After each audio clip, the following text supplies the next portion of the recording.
Let's go live now to Queen's Park, where First Nations leaders are speaking out against Bill 5 and Bill C5. On the basis that it severely threatened the rights to self-determine their ways of life on the homeland territories, the environment, and fundamental human freedoms. Both of the fives, provincial and federal, were introduced to push forward massive economic developments without the necessary information to understand and address what could be serious negative impacts, and without including First Nations, whose lands these projects will be built on and take up in much, if any, of the decision-making processes.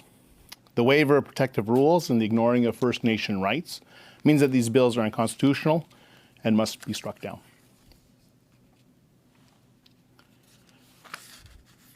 Skip over. This is comments I might save for the end. I want to recognize the guests that we're joined by. Kate Kempton, Senior Counselor for Woodward and Company Lawyers, LLP. Chief Tanya Simpson from Alderville First Nation, Chief June Black from Apatipi Anasnabic Nation, Chief Sherry Taylor from Ginagaming First Nation, and Chief Todd Cornelius from Oneida Nation of the Thames.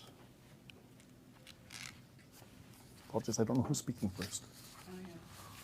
You are? Okay. Kate, I'll invite Kate up to the podium. And what I'll do is, I'm just going to stand back here. Oh, great. Breathing behind my neck, are you? Okay. All right. My name is Kate Kempton, Senior Counsel, Woodward and Company Lawyers, litigating on behalf of 9 First Nations, 4 of whom chiefs represented here today, in a case called an application. It's not a lawsuit, it's a fast-track case to strike down Bill 5 in its entirety, the Ontario version, Protect Ontario by Unleashing its Economy Act, and key parts of Bill C5, Building Canada Act, the federal version. I want to start by saying 4 words, and I'm going to repeat them. Absolute power corrupts absolutely. We need to take this seriously. Absolute power corrupts absolutely. These 2 bills, while Bill 5, the provincial version, is in some ways far, far worse than the federal version and has all kinds of fundamental flaws to it, the ways in which they're common are that way. Both laws, the Building Canada Act and Bill 5, give their respective cabinets and ministers unfettered, unlimited authority to wave a magic wand in any instance when approving a project or what could be a vast area of land or zone for multiple projects, to say that a bunch of other laws are not going to apply. Unfettered, unrestricted power of cabinet to say that laws that provide for assessments and fact gathering to understand the potential impacts of major projects and how to address them. Laws that require proponents typically to apply for various permits and approvals and undergo sometimes a rigorous process in that application by which they're subject to a bunch of conditions. Laws that provide for human rights and environmental protections of all sorts, and laws that today would require and mandate the Crown governments, Ontario and Canada, to engage First Nations in the decision-making process, are all able to be struck in application in any of these projects. So the Cabinet can say, we can ignore all of these laws. We have absolute power to decide for ourselves that we're going to ignore all of these laws in approving these projects. We think the general public should be alarmed by this. These laws were purportedly brought in to address the threats from south of the border of the Trump administration. And yet they are structured in ways that we become what we say we're threatened by. We become the very thing we say we're fighting against. We become a place of not caring about human rights, environmental protections, the costs of projects. Nobody here, none of the First Nations are seeking, and this case is not seeking to say that economic development is bad. We're not saying that decision-making on economic development shouldn't be streamlined and made faster. It should. It should. Both sets of governments suffer from massive bureaucratic inertia.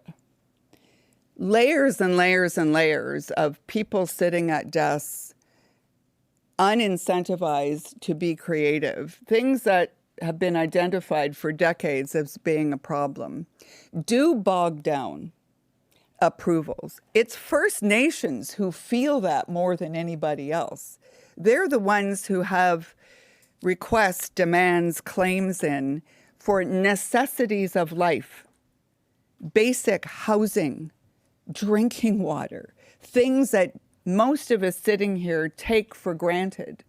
And those claims, demands, and requests get bogged down not for months or years, but decades.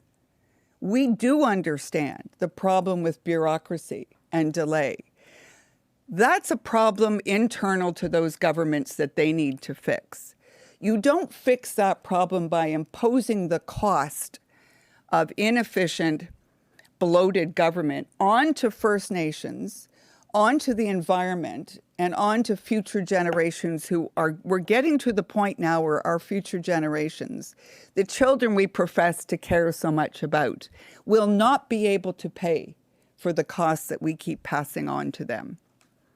Bill C-5 was a bill made in panic, in haste, in fear, purportedly to address the Trump tariffs. But in doing so, we cannot be throwing out the values that Canada supposedly holds dear, or the Constitution that mandates that those values must be followed in every instance. We can't throw out the baby with the bathwater. We can't throw out the essential heart of who we profess to be as if it's extraneous and peripheral. The costs of doing large-scale development must be taken into account and addressed. We can't be developing things despite the costs. Economically, environmentally, humanly, that will come back to bite us, and it will hurt First Nations most.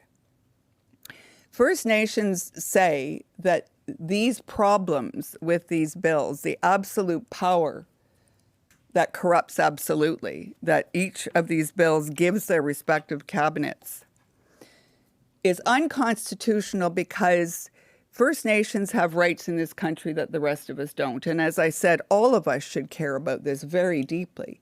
But First Nations have rights based not on minority status, but on their stature and status of being the First Nations of this land that has been colonized for a couple of centuries. In Canada, we recognize the wrongs done through our Constitution with a commitment to make it right. And that commitment means that the Crown governments are mandated by law, by the Constitution, to make reconciliation happen. Reconciliation means creating space for divergent views, cultures, legal orders, and governments to coexist in mutual peace, to coexist so that one isn't trampling over the other. We still do this very badly in this country. If you go to almost any reserve in Canada now, the circumstances there are far, far, far worse than anywhere else in this country because of what we've done and continue to do. The Crown governments, in order to correct this, have a duty under the Constitution to act honorably, to effect or advance reconciliation. And if any law that any of the Crown governments, provincially or federally, pass that sets back reconciliation, that sets back the ability of First Nations to be involved in the very decisions that will take up, harm, use up their homeland territories, their ways of life on their homeland territories, that can't be honorable.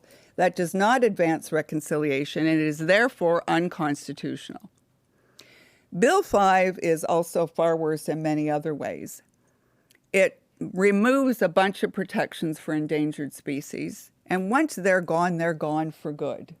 Who do we think we are to be able to pronounce from our ivory tower right here at Queen's Park that this species, and this species are expendable, can just go?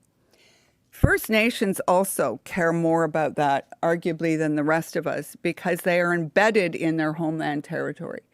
It's part of their identity, their culture, their economy, their laws. And that environment includes everything in, on, and of it. It's shared with the non-human parts of our planet. We start magically sort of playing a video game and saying, blast, you're gone, blast, you're gone, blast, you're gone. We're playing with their lives.